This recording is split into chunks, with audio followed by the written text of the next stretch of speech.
A little bit of something to put us into the mood. Getting up in the morning hasn't always been easy, but it's all different now. I'm ready for this moment. It's mine.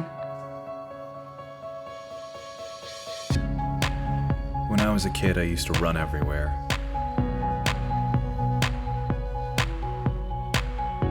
I forgot what it was like to run without a worry in the world.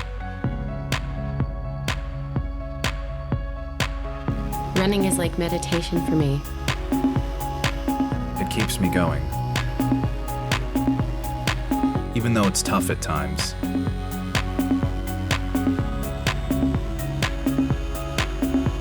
I found the courage to push my boundaries and step out of the ordinary to see how far I can go. Now I'm faster and stronger. I've gone further than I ever expected. I've found my way.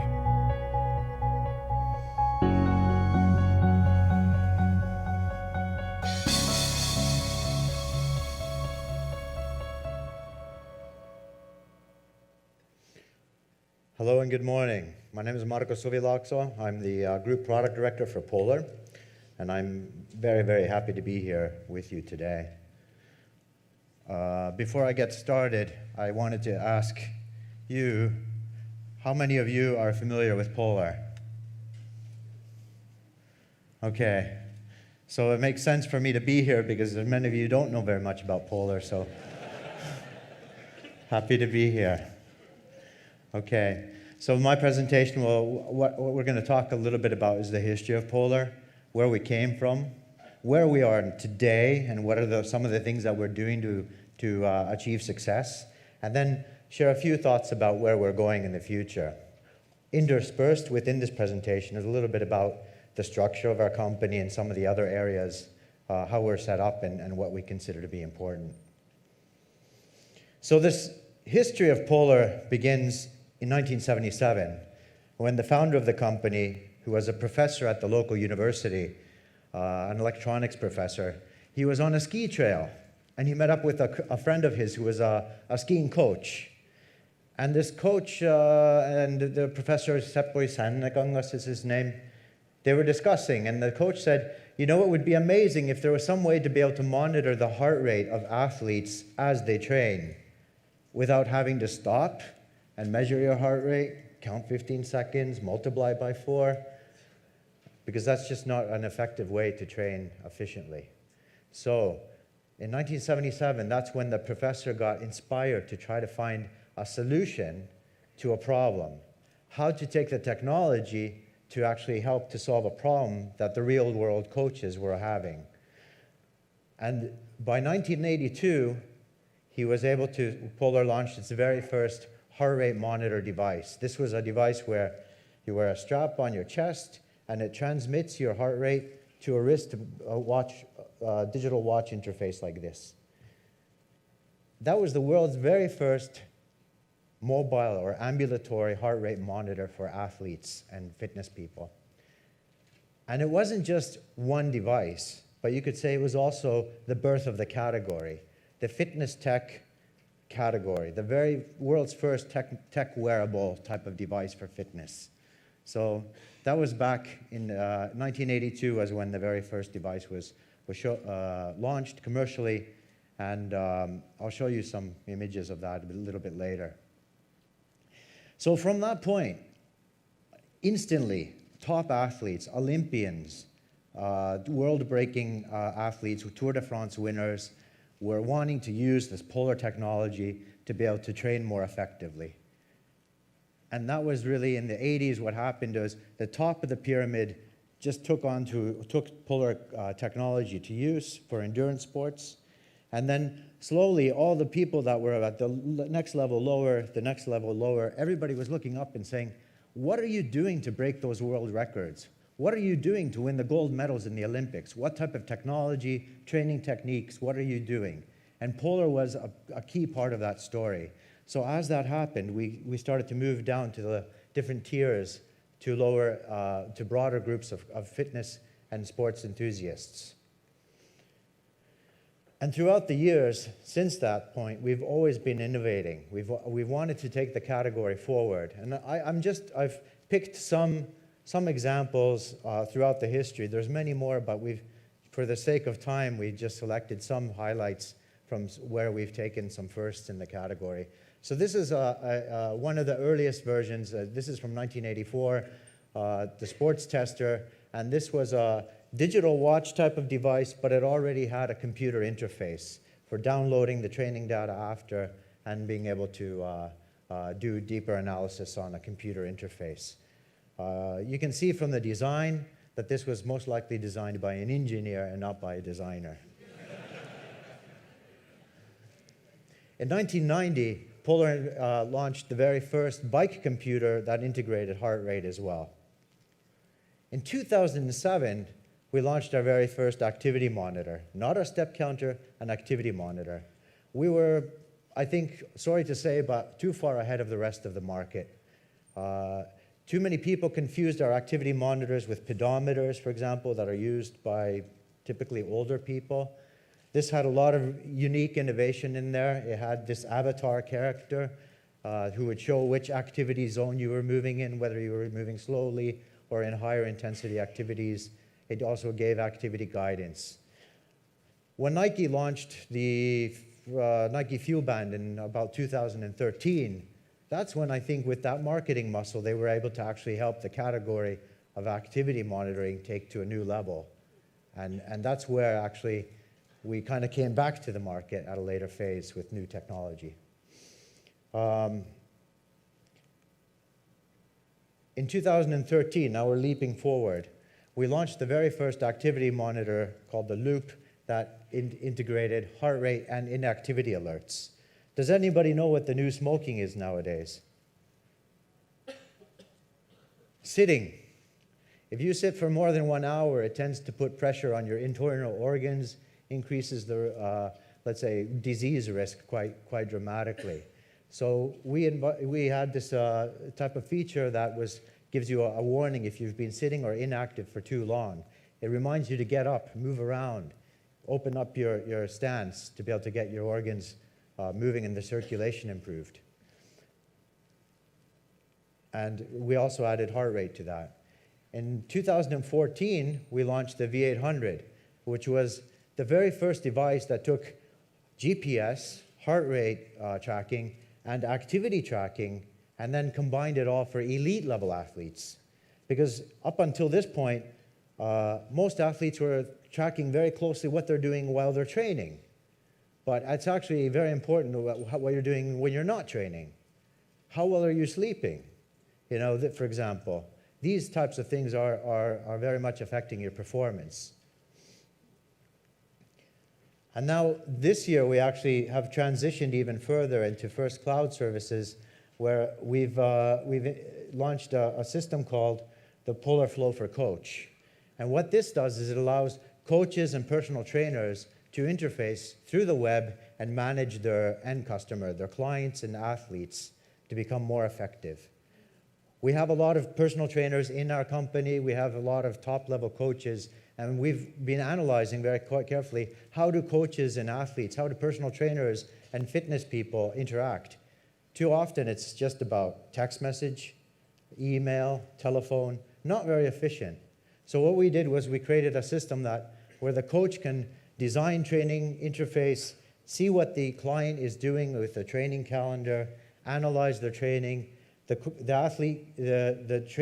coach can then transfer those training targets to the end customer's web service, and then ultimately that guidance goes to the devices. So on the day of your training session, all you got to do is start your training session, and the device will guide you through the training session that your coach designed. So taking it to the next level, we consider this will be quite disruptive in the category again. We expect many of our competitors to also start launching similar type of features in the future. So what really drives us? And what's the thing that we believe in? Well, we believe very much that everyone is made to move. And to be able to move more effectively, we believe that everybody has the right to be able to employ the right tools and the know-how that the elites and the experts have in the industry. We combine that then with a lot of curiosity and a huge passion for sports and fitness. We work very closely with universities and other companies around the world because we can't think of everything ourselves. We have to find ways to be able to embrace innovation that other countries and other people and other companies can do and integrate that into our experience. And what does this do? I'll give you some examples, like real-world examples of what we call about training in a smart way and how we integrate that into our devices. Energy pointer. How many people here know, first of all, how many people here have ever trained with heart rate monitoring or heart rate? Track your heart rate when you're doing fitness. Okay, not very many. I'd ask those people who train with heart rate, do you know offhand what's the correct heart rate zone to be able to train in most effectively? Some do. Most people don't. And it's not fair for any one of us to assume that any normal person would have automatically the knowledge as to what's the right training zone for heart rate. It's amazing how many wearable devices are out there that are talking about, well, we have heart rate monitoring.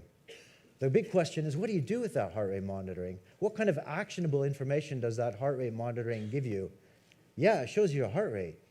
But the fact is that most of us, we don't know what that means. It's a number. We want that number to mean something. We want that information to give you guidance. So with Energy Pointer, we make it very simple. This is a simple fitness product. When you train, when your heart rate is on this side of the line, you're improving your fitness. When this little heart rate moves to below that line, you're maximizing your fat burn. And it's not just done based on a simple, general formula. It's based on understanding the heart rate variability. We're tracking every single one of your heartbeats with 1 millisecond resolution. And through that, we're able to determine what is the optimal training zone for you that day. It changes from day to day. If you're stressed out, if you're tired, dehydrated, this will all impact on your heart rate variability. So it's a very personalized, actionable guidance. That's what we call smart coaching. Training benefit. So every time we do some type of a training event, we always think, well, that felt pretty good. What did I achieve today? Well, with training benefit, we analyze that workout altogether, and we give you very simple guidance or feedback at the end of every training session. What did you achieve? Did you achieve maximal performance, improve your VO2 max? Did you burn a lot of fat? This type of a thing. So you don't have to do the analysis. The device does the hard work for you. Gives you the insights that coaches and sports physiologists would give you. Running index. How many people here are runners? Quite a few, okay. So the classic thing for runners is that every time you run, wouldn't it be amazing to just be able to get a score for that run? Was I better today than I was a week ago when I did a similar type of run? With running index, after every single run, you get a running index score. So you get this number, for example, 52. What does that mean?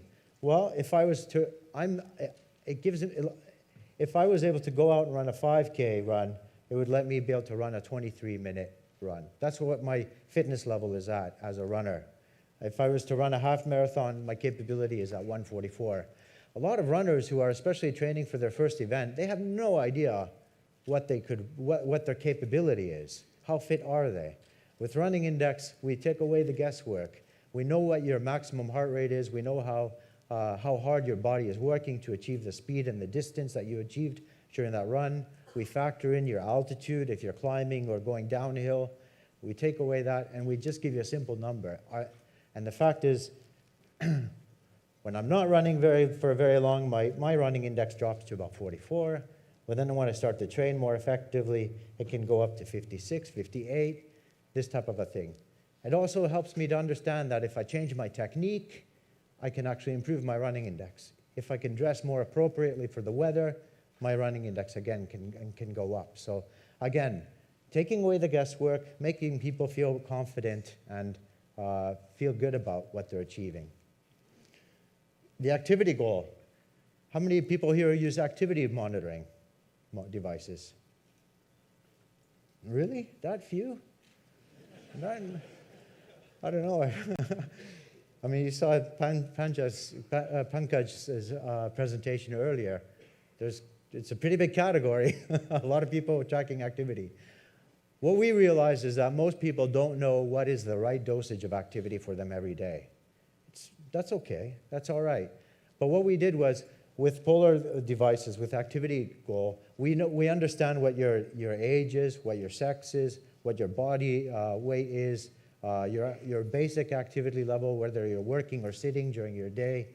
From this, we are able to give you the World Health Organization activity goal for your personal metrics. And that way you can really see that how close you are to your activity goal based on something that's really relevant to you. It's very easy. Okay, now I switch from smart coaching to something that is called smart notifications. This is really popular in the smartwatch world.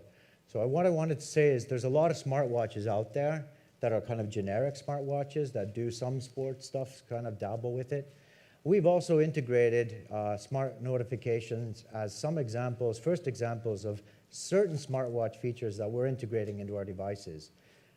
We know that, for example, when you're running or cycling or doing some kind of sports and you get a call, you don't necessarily want to stop the training session to be able to answer that. But if you know who's calling, it can help you to decide whether you should or you shouldn't. So the smart notifications have been, let's say, sports optimized, fitness optimized, and that's really gives you some perspective on the way we're approaching the category.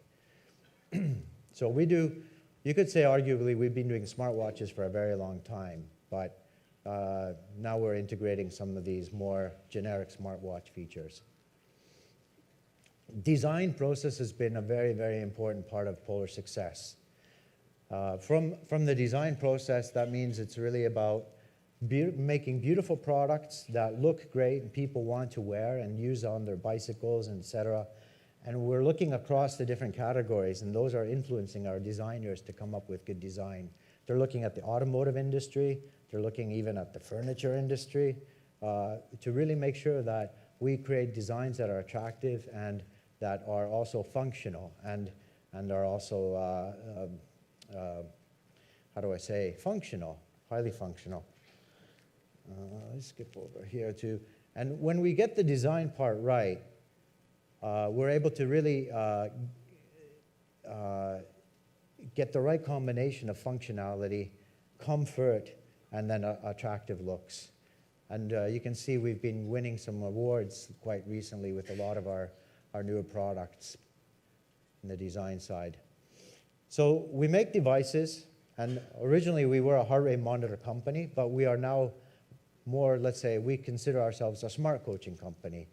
We don't just make devices, but we sell an experience. And a big part of this experience is the Flow service.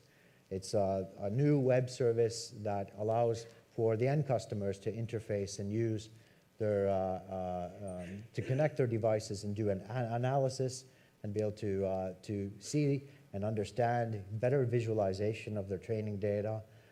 It allows them to connect with each other, to share and celebrate their training sessions, to relive like highlights from their workouts, and then also to be able to do deeper analysis.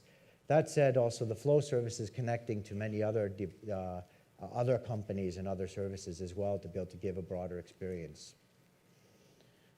In addition to the Flow service, we have the Flow app. There's mobile apps that are running on both Android and on iOS. And what these allow is to be able to get deeper insights, more than what we can show here on the mobile interface, which is much bigger. So you can see this is the activity status screenshot, 71% of my daily World Health Organization goal for my metrics. And you can see the breakdown of which activity zones I've been in, and then some recommendations as to what type of activity I could undertake that day to achieve my goal still. You can see that night I didn't sleep very well, 4 hours and 19 minutes. Here you can see another visualization of different phases of activity and sleep during the 24/7 cycle. And what we also do is not just track the activity, but also rest. So we can determine when you fall asleep, and then also how restful your sleep is. We don't do REM sleep tracking, but at least you can understand how good your sleep is. My sleep level is typically around 80%. How many people here sleep? Okay. So a little bit about the Polar Company. So the red dots represent where we have subsidiaries, and we also have a lot of distributors in other markets. We're sold in over 80 countries, and our products are sold in over 35,000 retail locations globally. And we are based in Finland. Our roots are there. Finland is a very engineering-oriented country, but it also has a lot of really good education institutions that integrate also great design and good research. There's three dimensions to the Polar Company. So the consumer, the sport sector is the most visible. You see that in the retail stores globally. And these are the products that runners and fitness people can buy as consumers. Then we have the Polar Solutions, and this is like B2B type of solutions for institutions and companies. And we work with fitness clubs around the world, professional sports teams, and also in the education sector. You're thinking about that Kid Watch. We have over 1 million kids in the US that use Polar in PE class and have been doing so for the last 10 years, tracking activity and heart rate, because it allows the teachers to be able to quantify the training in PE class. Very, very interesting and growing area, for sure. This is interesting. I just wanted to highlight this. This is the Polar Team Pro system. Polar has been working for the last roughly 8 to 10 years with top-level pro teams also. We have a system that allows coaches to be able to track 50 players in real time on the training pitch. Wearing this device, it has 100 hertz GPS, very high resolution GPS data, to be able to get the movement on the pitch, to be able to get the heart rate, the orientation, accelerations, decelerations. And what this allows is coaches to be able to get much more quantified data, to be able to make objective decisions about how the players are performing on the pitch in training. Who's getting sick, who's getting stronger, who's getting weaker, by the numbers. Because when you really want to improve performance, it's about really seeing the facts. It's not just about the feelings. So this is transforming pro-level sports at the Olympic level. We have 13 out of the 15 teams in the Bundesliga, and that's the German top league, and that are using this system. Other Champions League teams in football, in North America, NFL, NHL, NBA teams that are using this system. And this is the newest generation, the Team Pro, that's just been launched actually a couple weeks ago. Then we have Polar Technologies. We have a division that sells OEM components that are integrated into fitness equipment, like treadmills and this type of a thing that are sold around the world. So what we consider to be key success factors is really, first of all, understanding the customers, understanding the needs of the customers. That's what drives us. So yes, we use technology. We're a technology company on some level, but the fact is that when you really understand what the needs of the customers are and you work towards that, that's when you have commercially successful solutions. You can't go the other way and just create technology and then try to figure out, how do I apply that to a customer use case? Functional and beautiful design, the industrial design aspect there, engineering and testing to last. So we use really tough, rugged materials. For example, in the V800, this is a device for elite level athletes, stainless steel and aluminum to be able to give like very, let's say, resilient, long-lasting survivability in tough environments, this kind of thing. We do a lot of hardcore testing in terms of like heat cycling, cold cycling, drop testing to make sure that our devices survive the rigors of sports and fitness. So, and then that leads us to testing and then fine-tuning. And then going into the future, well, what we're focusing on is the IoT space. That's where we see a lot of opportunity to take what our niche capabilities are and then marry that to other, let's say, a broader ecosystem to be able to give more value feedback loops to the end customer and to be able to interact with other things in the different spaces. Third-party services and devices. I just wanted to mention here that, for example, insurance companies today are working with Polar to have incentive and rewards programs. When people train and do fitness activities, the training data goes automatically through the cloud to the insurance company, and the insurance company says, this person is taking care of themselves. I'm going to lower their life insurance rate or their healthcare rate, for example. And this is a really big, important thing because governments and companies all over the world are trying to find ways to be able to help the people to be encouraged to be more active. So people using our devices, this is one example where they're able to interact using the web and get more value to them. 24/7 design of wearables. So we've transitioned from creating devices that are optimized for the training environment to this 24/7 cycle. So wearing devices all day, every day. That has a huge impact on the way we design products, also on the materials that we do with this type of a thing and our use cases. Bluetooth, I think, is still in a very formative stage in terms of Bluetooth low energy. There are lots of opportunities there with the Bluetooth roadmap in terms of mesh type of capabilities going forward and different type of topologies and things like that. So it's a great, great technology that I think is moving the sports and fitness category forward because it's allowing for greater connectivity between different types of devices across the sectors and supporting the convergence of fitness and sports with mobile, with other categories as well. And then another big part of our future story is working with coaches and personal trainers to make their jobs more successful. We're not competing with coaches or personal trainers to take away their jobs. We want to help them to be more successful. So that's where, again, that's like a big, big part of our future focus. And then, of course, the smart coaching experience. To be able to take more of those features that I showed earlier, make them smarter, make them interact with one another to be able to create even more value add for the end customers. So we started on the trail talking to coaches to understand what their needs are, and that's where you're still going to find us out there on the track with our ears open, our eyes open, wanting to understand what your needs are to be able to make better products and services for you. And I want to thank you very much for your attention. 谢谢。